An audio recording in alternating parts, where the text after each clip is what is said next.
my channel, Bake Cuisine!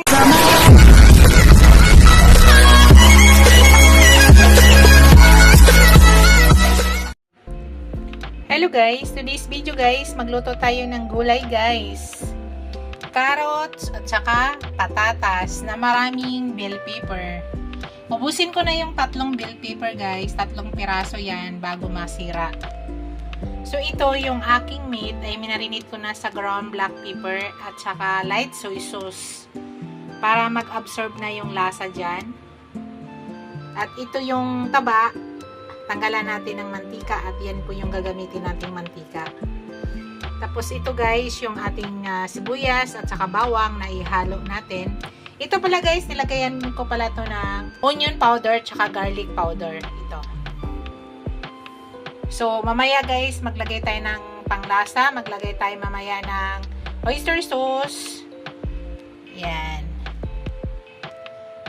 At konting tubig lang ang ilalagay natin guys. Para sa maluto na yung meat natin. Yan guys, ilagay na natin yung taba ng baboy. Yan muna unahin natin.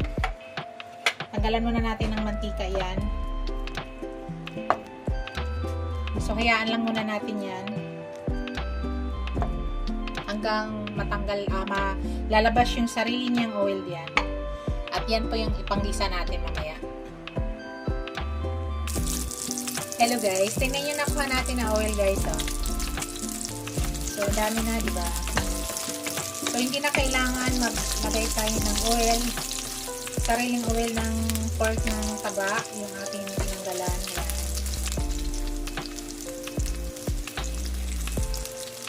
So, ganun siya kadami, no?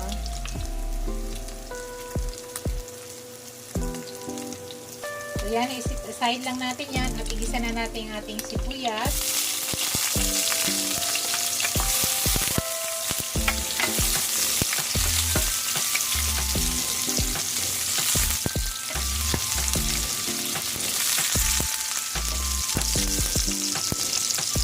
Tapos, isunod na natin yung ating garlic, na maraming garlic. Isang buong garlic to guys. Ganyan ako pag magluto ako ng gulay, ang daming garlic. Dagdag aroma kasi yan guys. Kahit pamahal yung garlic, minsan di ba nagmamahal, talagang hindi ako nagbabawas, ganun pa rin. Kasi isa yan sa sikreto kong pagluto, maraming garlic at saka sibuyas.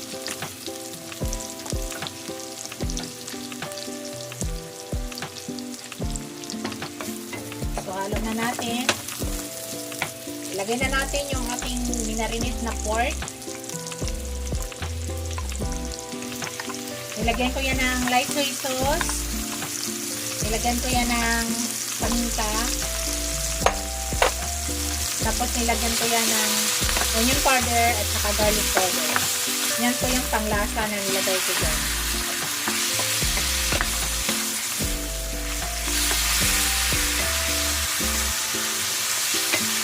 So, igisa lang natin maigi.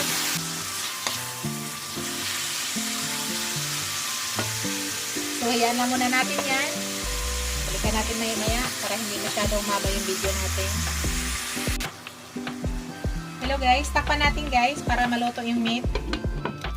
Gamit yung steam lang niya.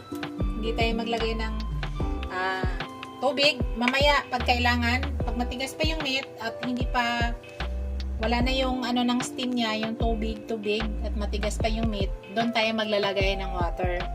Depende kasi yan sa meat guys. Pero kung malambot na yung meat, hindi na kailangan. Balikan natin mamaya guys para hindi na masyadong maba yung video natin. Hello guys, mimix natin guys.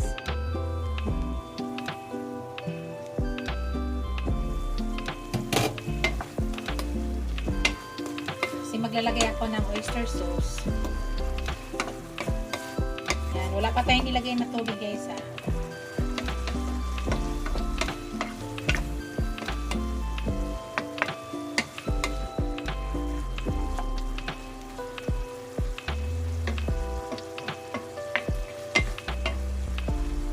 Maglagay na ako ng oyster sauce, guys.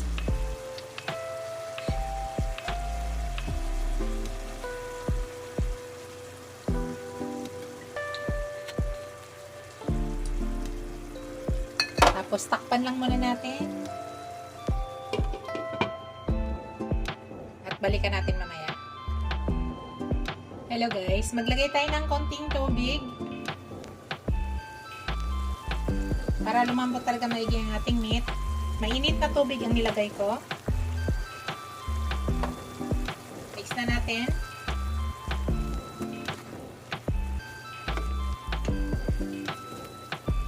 Gusto kasi ng aking Unica Iha ay malambot na malambot yung meat. Palambutin pa natin.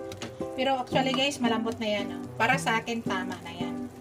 Pero dahil mayroon ako kasamang kumain, gusto ko masatisfied pag kumain, malambot na siya yung meat.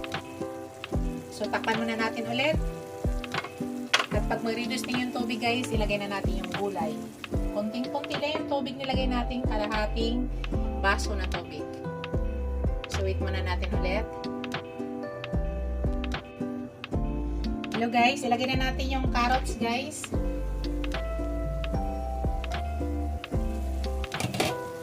Mix na natin.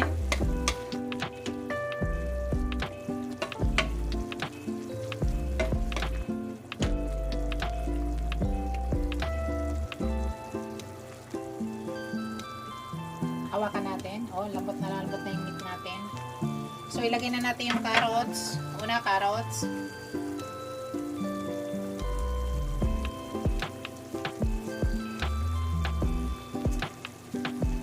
Daming gulay guys.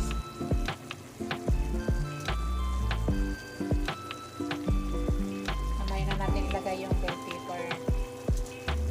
Kasi madali lang yan.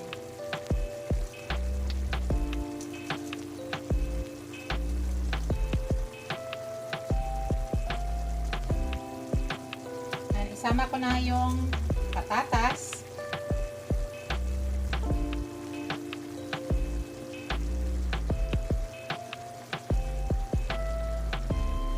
Daming gulay.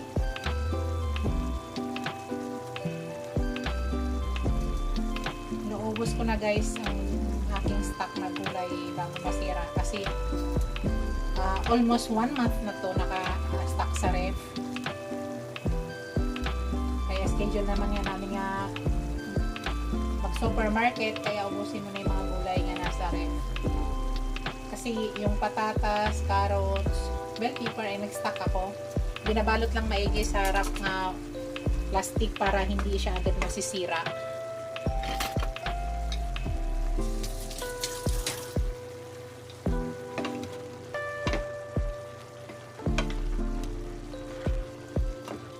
Shoutout sa aking mga channel members, sa aking subscribers, viewers, silent viewers.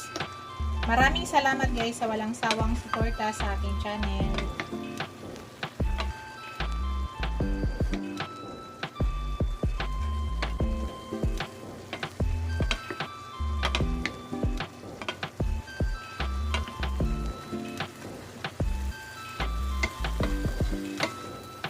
Mix lang natin together guys. At hindi na tayo maglagay ng panglasa dyan. Kasi ang lasa ay tama na.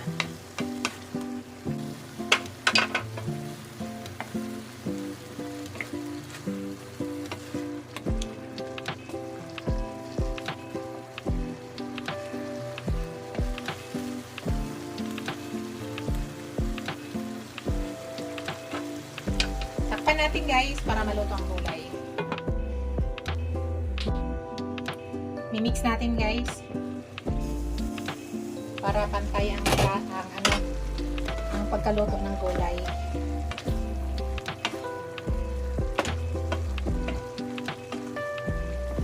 Yan, luto na to guys. Ayoko kasi ng overcooked na gulay. Kayo ba guys? Gusto ba nyo malambot na gulay? Yan, ilagay na natin yung ating napakaraming bell pepper. Inubos ko na to guys. 3 pirasong malalaki to. Ito po yung binili ko sa supermarket. Tapos kailangan ko na ubusin dahil almost 1 month na rin to. Hindi naman siya nasisira agad guys. Basta ibabalot sa wrap na yung pangbalot talaga ng gulay. Tumatagal siya.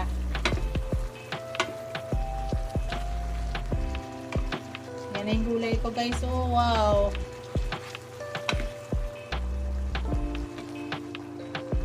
Oh.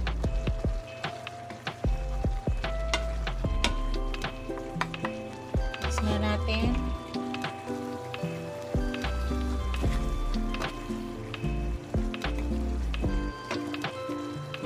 Yan na guys, ang ating finished product. Ayan na. Thank you for watching. Don't forget to like, comment, share, and subscribe to my channel. See you in my next video guys. God bless us all. Ingat po lahat guys. Bye. Patayin ko na guys. Luto na. Yan yung gusto kong gulay guys. Oh, hindi siya overcooked.